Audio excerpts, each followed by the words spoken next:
নমস্কার, আমি পলাশ। আমার বাড়ি গঙ্গারামপুর, ডিস্ট্রিক্ট দক্ষিণ দিনাজপুর এবং ওয়েস্ট বেঙ্গল, ইন্ডিয়া।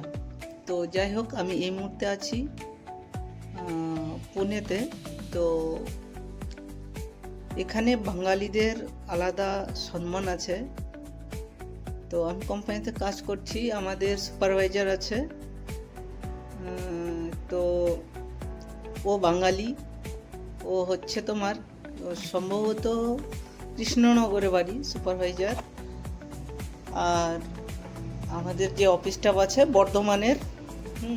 তো যাই হোক, এখানে বাঙালিদের আলাদা সম্মান আছে। এখানকার লোক, মানে এখানে যে কোম্পানি, এখানে লোকাল লোক বলে তো এখানকার মহারাষ্ট্রের হয়, আর লোকাল বলে তো পাশের রাজ্য কর্ণাটক। তো যাই হোক, এখানে প্রচুর কর্ণাটকের লোক কাজ করে, মহারাষ্ট্রের লোক কাজ করে, বিহার, ঝাড়খণ্ড, উড়িষ্যা, প্রচুর লোক বাইরের কাজ করে। তো যাই হোক, বাঙালিদের সম্মানটা সব থেকে বেশি, কারণ এই কারণেই কিছু কিছু বাঙালি লোক আছে যে এমন কিছু করে গেছে যে তাদের জন্য সম্মানটা এখনো বজায় আছে। তো আমি তো ছোট, তাদের থেকে বয়সে অনেক ছোট, তবু বাঙালি, ও বাঙালি দাদা, बैठो बैठो बैठो, अरे मिठुन दा का गाँव का, ও আই এম এ কি ব্রেক ড্যান্স। তো যাই হোক, ও কিশোর দা কা গাঁও কা, ও অভিজিৎ দা কা গাঁও কা। চলো ঠিক আছে, এরা এমন কিছু করে গেছে বাঙালিরা, তার জন্য আমি কিন্তু বয়সে তাদের অনেক ছোট, তবু আমাকে দাদা বলে, বাঙালি দাদা। তো যাই হোক, আমাদের দেশের প্রধানমন্ত্রী যদি কোনো মনীষী অথবা বঙ্কিমচন্দ্রকে যদি দাদা বলে সম্বোধন, দাদা, বাঙালিদের আলাদা একটা সম্মান আছে যে তাদের দাদা বলে।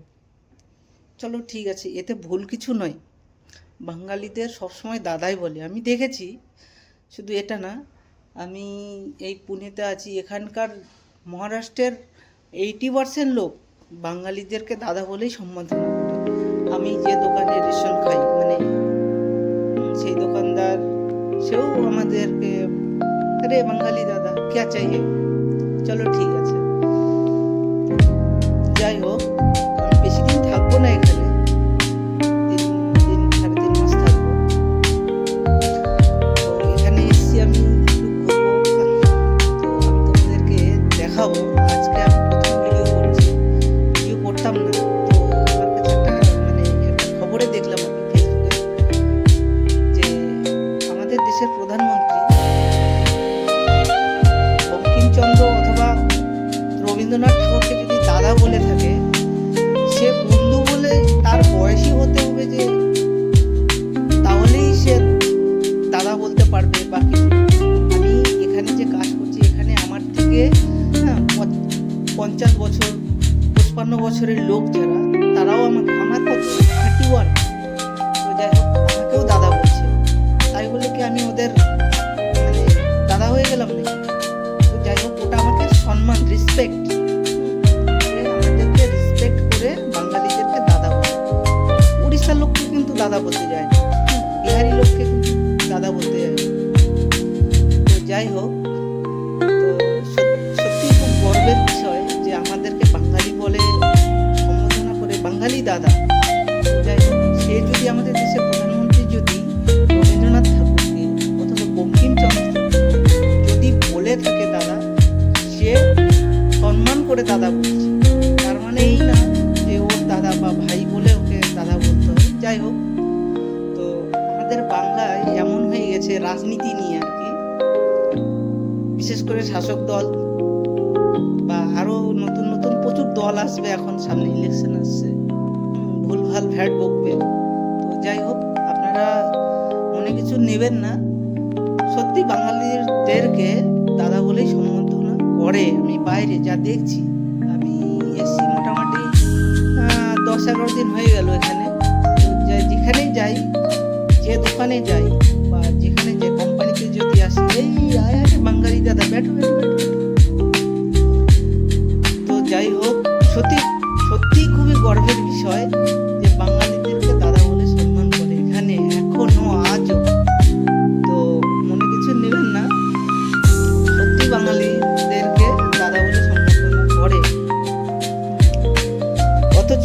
ইউপির লোককে আমরা যতটা সম্মান পাই, ইউপির লোককে কিন্তু দাদা বলে না, আরে বিহারি बैठ रे बैठ। और वो लोगों के साथ मजाक करेगा क्या? एक बिहारी 100 बीमारी, एक बिहारी 100 पे भारी। लेकिन बंगाली को कुछ नहीं बोलता है, हर बात में अरे बंगाली दादा, बंगाली दादा। সত্যি বলছি, মানে এতটা যে বাঙালিদেরকে সম্মান বা রেসপেক্ট,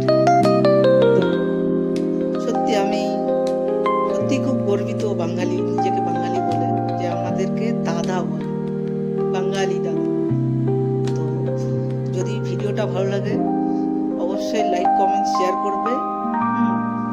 আর আমি এখানে তোমাদেরকে নেক্সট ভিডিও দেখাবো যে এইখানে কত ইন্ডাস্ট্রিজ আছে। আমি যে জায়গাটায় আছি এটা হচ্ছে ইন্ডাস্ট্রিয়াল গেট। তো মোটামুটি আমার এই এরিয়াতে মোটামুটি 42,000 কোম্পানি আছে।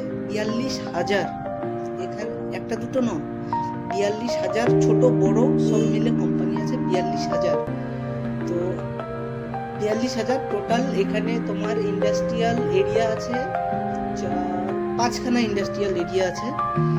তো ভিডিও এই কারণেই করব, আমাদের বাংলার যেসব শাসক দল আছে বা আরো যেসব কান ধরে এখানে দেখাতে হয় এদেরকে যে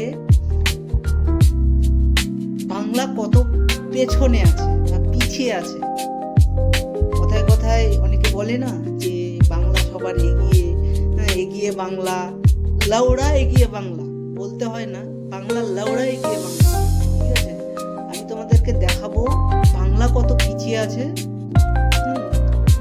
আর প্রচুর কোম্পানি আছে, টোটাল 5টা এখানে আছে, ইন্ডাস্ট্রিয়াল গেট আছে।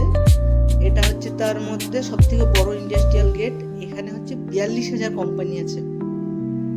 যে জায়গাটায় আছি ছোট বড় সব মিলে 42,000 কোম্পানি আছে। মোটামুটি বড় 35,000-এর উপরে আছে বড় কোম্পানি, ছোট বড় মিলে সব মিলে 42,000 কোম্পানি আছে। তার মধ্যে আমি 1 নম্বরে আছি এই জায়গাটায়। তো আমি আরও 4টা ইন্ডাস্ট্রিয়াল গেট আছে, আমি ওগুলো দেখাবো। সত্যিই এইসব রাজ্য কতটা এগিয়ে আছে। আর বাংলা, আমি কি করছি এখানে, কিছু কাজ নেই, এখানে আসছি সকালে, গাড়ির হিসাব দিতে হয়, গাড়ি কত আসলো, কত মাল নিয়ে আসলো, কত গেল, এইসব বিষয় আর কি। সত্যি এরকম কাজ যদি আমাদের ওখানে থাকতো, আমার মতো ছেলে হয়ে যদি 24,000 টাকা বেতন পায়, আবার SIPF সব আছে, তাহলে ভাবুন যদি আমার 3200 টাকা PF কাটে, তার মানে ডবল হয়ে যাবে। 32 ডবল হচ্ছে 64, মানে 6,400। আর 24,000, 24 আর 6 কত হলো? কত হলো? 32, তোমার 24 আর হচ্ছে তোমার 6, 30,400। তো আমার বেতন যদি 30,400 হয়, তাহলে ভাবুন বাংলার ক্ষমতা আছে বা বাংলার কোনো কি বলবো, বাংলায় কোনো ইন্ডাস্ট্রি নেই তো যে এত বেতন দিতে পারবে। সত্যিই মানে কি বলবো, এত আমাদের বাঙালিরা এত বোকাচোদা যে এখানে যে কোনো সরকার আসুক 5-10 অটোমেটিক সরে যায়, কিন্তু বাঙালি বোকাচোদায় থাকলো। ঠিক আছে, বাঙালিদের মতো বোকাচোদা কোনো কিচ্ছু নেই।